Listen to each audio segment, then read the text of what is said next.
Welcome back to the new session. In this session, I am going to explain Unit 7 Chemical Kinetics Part 13.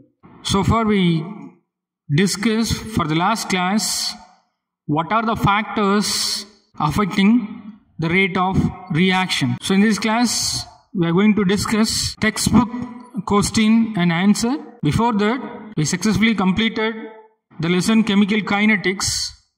We just summarize the lesson. From the lesson Chemical Kinetics, we learn initial rate, average rate and instantaneous rate under the topic of reaction rate. Follow that, we learn rate law. Is it clear? From the rate law, we understand what is order, what is molecularity, what is rate constant. Under the topic rate constant, we learn two theories. One is collusion theory and another one is Arrhenius theory. And also under the topic rate constant, we learn zero order reaction and first order reaction. From the zero order reaction, from the derivation, we learn and we understand the rate constant that is equal to the concentration of reactant initial minus a final, that is A naught minus A divided by T. That the relation we understand from zero order reaction.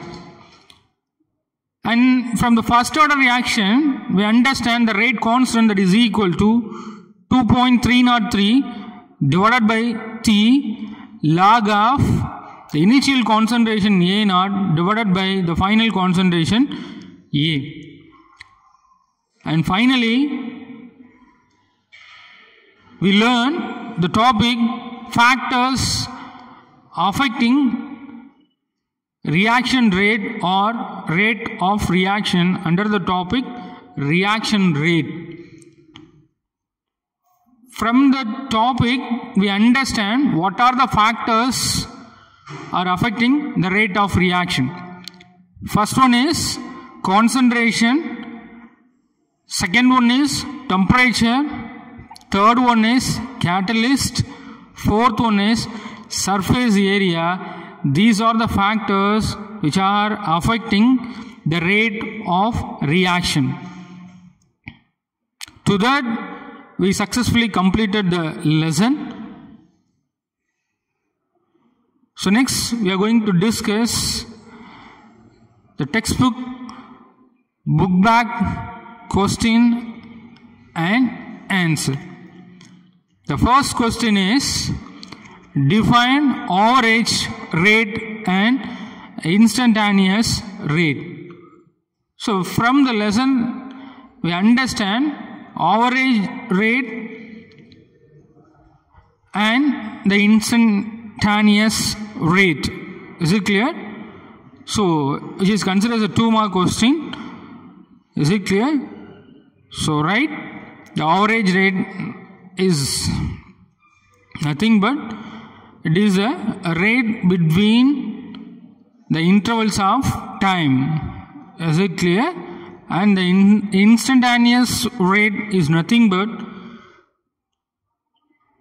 it is the rate at a particular time. The average rate becomes instantaneous rate when changes of time comes to 0. Is it clear? So that is the answer we need to write. For the question, define average rate and instantaneous rate. And the second question, define rate law and rate constant. Okay.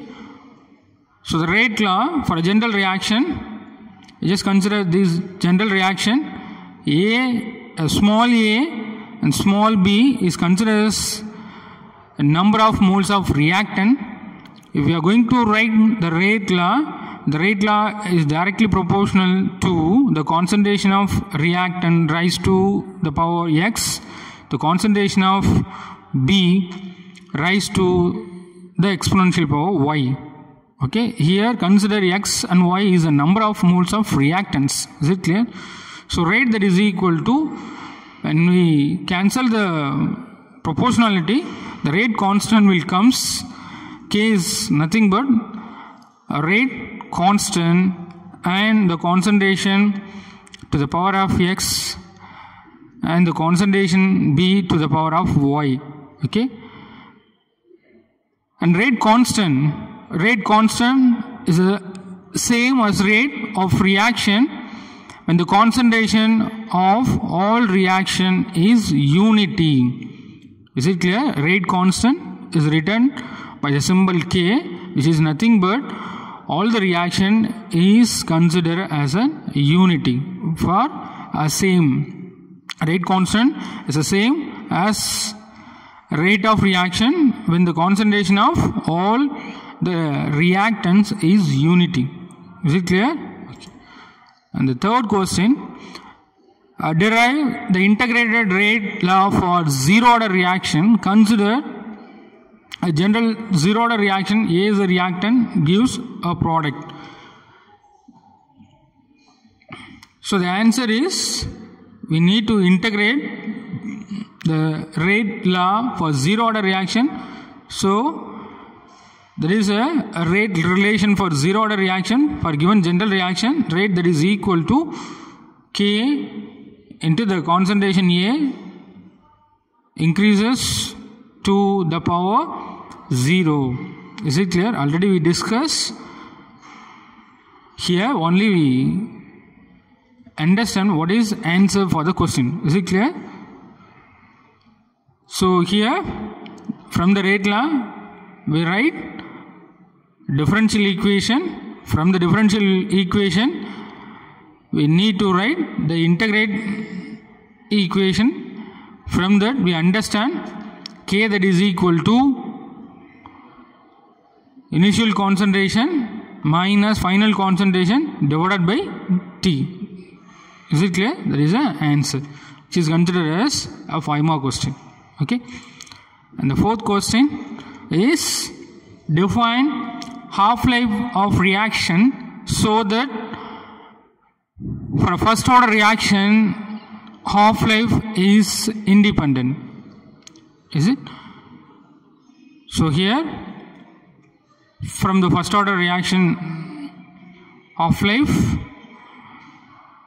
K that is equal to 2.303 divided by T log of initial concentration divided by final concentration when T is considered as in this equation. Here the question is, define half-life of a reaction. Okay, so T is considered as T of, is it? Then A that is equal to exchange, A that is equal to A naught divided by 2. So that rate constant K that is equal to 2.303 divided by T of, is it, into the log of A naught divided by A naught by 2. So when simplifying these terms, T of that is equal to 0.693 divided by K. Is it clear? So T of, in this case, we need to justify first order reaction half-life is independent of initial concentration. Is it clear? So T of inversely proportional to rate constant. Is it? In this case, T of is inversely proportional to rate constant. Okay. So T of directly proportional to the constant term. Is it clear? So no changes will be there. So we justify half-life is for first order reaction independent for the initial concentration. Okay. So no concentration terms involved. So half-life is independent on initial concentration of reactant. That is very, very important keywords. Okay. So this is the answer for question. And the fifth question is, what is an elementary reaction? Give the difference between order and molecularity of reaction. So first we need to answer what is the elementary reaction. It is nothing but each and every single step in a reaction mechanism is called an elementary reaction. Is it clear? Okay. And what is the difference? We already discussed what are the difference between order of reaction and molecularity. Okay.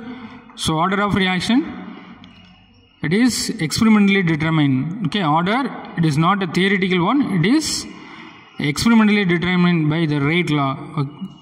But here the total number of reactant species which are involved in elementary step.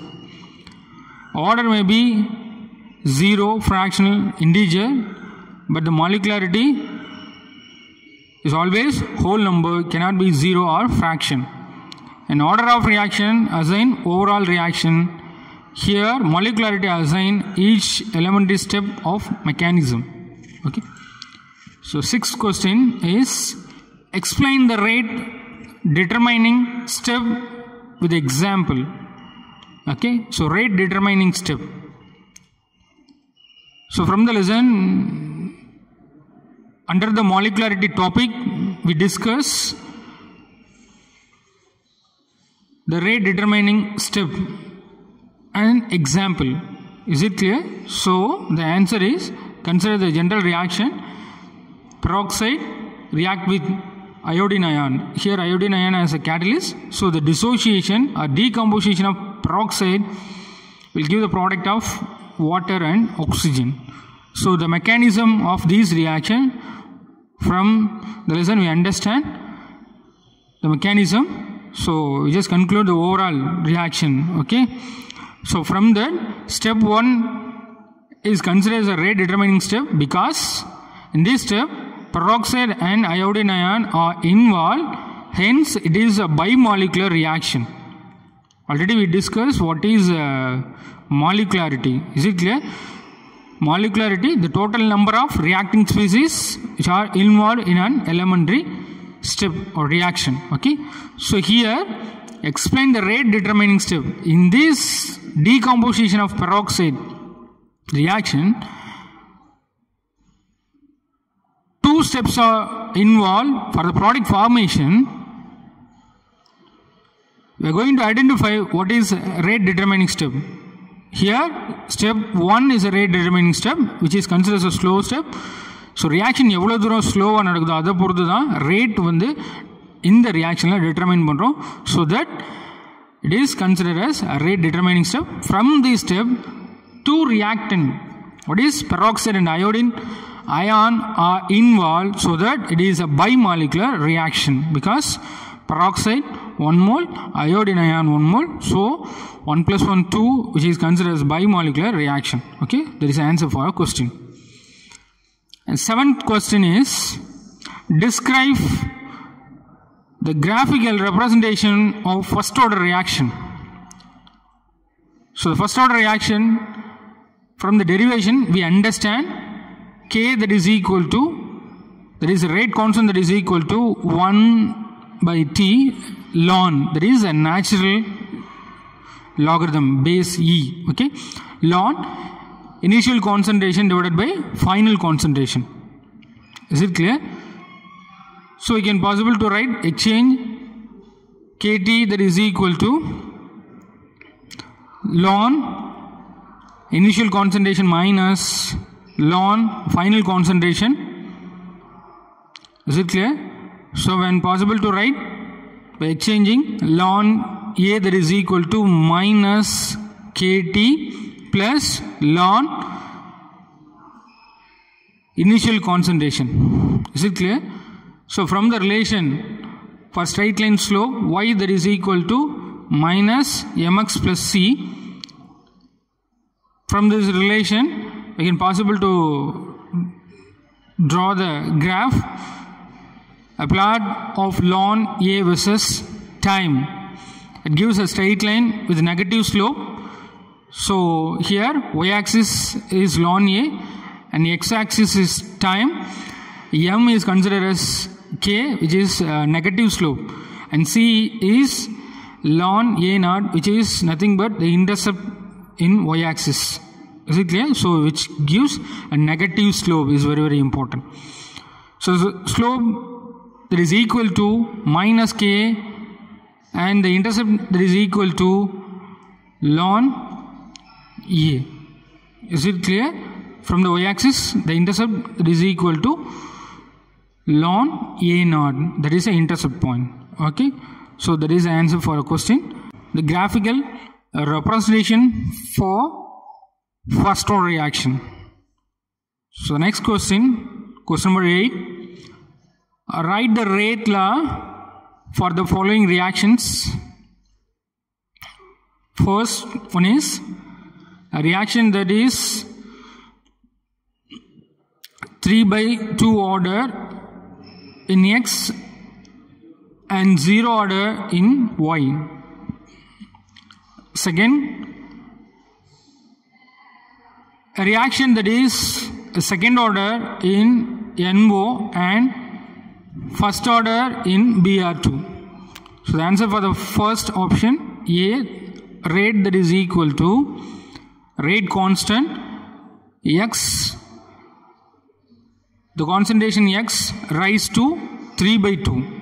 The concentration Y rise to 0. Is it? That is a rate law for the first question. So the rate that is equal to rate constant X, the concentration X rise to 3/2, because with respect to Y it is 0 order reaction. So only rate is depends the concentration of X. Is it clear? So rate that is equal to K into X, the concentration of X rise to the exponential power 3/2. To the second option, rate that is equal to rate constant, the concentration of NO rise to the exponential power 2, the concentration of Br2 rise to the exponential power 1. Is it clear? Okay. So the ninth question, explain the effect of catalyst on reaction rate with an example. So already discussed what are the factors which are affecting the rate of reaction. From that, the question is explain the effect of catalyst on the reaction rate with an example. Okay. So the example is we need to justify how the way the effect of catalyst will occur for the rate of reaction. Followed that the example is needed. So that the example is KClO3 with the condition MnO2 will give the product of 2 KCl plus 3 O2. Okay. When 2 moles dissociated with catalyst, here the catalyst is manganese dioxide. Is it clear? Manganese dioxide act as a catalyst to give the product of KCl plus oxygen with catalyst and without catalyst. With catalyst, the reaction rate is occur fast manner. Without catalyst, the reaction rate occurs in a slow manner. We understand the effect of catalyst on a reaction rate. Is it clear? And the 11th question is the rate of formation of a dimer in a second order reaction is 7.5 into 10 power minus cube mole liter inverse second inverse at 0.05 mole liter inverse a monomer concentration. Calculate the rate constant. So first write the rate law that is equal to rate constant, the concentration of monomer rise to the exponential power 2, because which is considered as a second order reaction. Is it clear? Okay. So from the question, the rate is given. The rate that is equal to 7.5 into 10 power minus cube, that is equal to rate constant. The concentration is given. Okay. 0.05 whole squared. Okay, because it is second order reaction, so the concentration rise to the exponential power 2. Is it clear?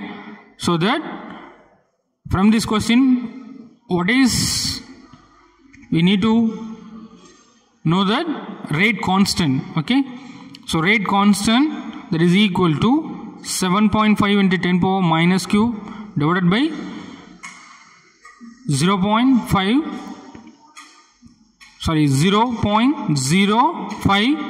whole square. By exchanging K, that is equal to, we can possible to write. By simplifying this term, we get the answer 3 mole per liter per second. Okay. So, what do you have to understand? From this reaction, the rate constant is per liter per second, 3 moles is a rate constant. Is it clear? Okay. To the 12th question is, for a reaction X plus Y plus Z,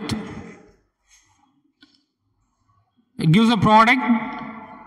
The rate law is given by the rate that is equal to K into X 3 by 2. That is the concentration of X rise to the exponential power 3 by 2. The concentration of Y rise to the exponential power 1 by 2. What is the overall order of reaction and what is the order of reaction with respect to Z? Okay. So the general reaction is X plus Y plus Z, that is equal to product. From that we understand rate, that is equal to rate constant. The given relation for this equation, rate that is equal to rate constant, the concentration of X rise to the exponential power 3 by 2 and the concentration of Y rise to the exponential power 1 by 2. Okay, already given in a question. Is it clear? So that the order with respect to Z, that is equal to 0, because in this rate law Z is not given, because the exponential power rise to 0, which is considered as a zero order reaction. So the overall order, that is equal to sum of the exponential power of the concentration of reactant. Already we learned. Is it clear? So 3 by 2 plus 1 by 2, that is equal to 2. That is the overall order of this reaction. Okay. The next 14th question. Write the Arrhenius equation and explain the terms involved. Arrhenius equation, K, that is equal to A into e power minus Ea by RT. Is it clear? So from the equation, K is nothing but the rate constant, A is a frequency factor. In the same reaction, frequency factor is a constant. Is it clear? Okay. So Ea is the activation energy. Activation energy is nothing but the minimum energy is required for the product formation. Okay. So T is the temperature in Kelvin as a unit. R is a gaseous constant. The value of gaseous constant is 8.314 joule per Kelvin per mole inverse. Okay. So the 15th question is the decomposition of Cl2O7 at 500 Kelvin is a gas phase to Cl2 and O2 is a first order reaction. After 1 minute at 500 Kelvin, the pressure of Cl2O7 falls from 0.08 to 0.04 atmosphere. Is it clear? So from that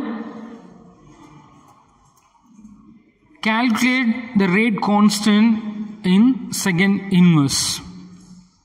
So the decomposition of Cl2O7, the data are given for the conditions. From that condition, we need to calculate the rate constant in the unit of second inverse. Okay. So we know the relation rate constant, that is equal to 2.303 divided by T log of initial concentration A0 divided by A. So from the relation, we substitute the given values. K, that is equal to 2.303 times 60 log initial concentration is given 0.08 and final concentration 0.04. By simplifying these terms, we get 0.011553 per second. Simplifying the answer, the K rate constant, that is equal to 1.153 into 10 power minus 2 second inverse. That is a rate constant for the given condition for decomposition of Cl2O7. Okay. So students, I hope you all understand this session. For the next session, we are going to discuss remaining book back question and answer. Thank you, students.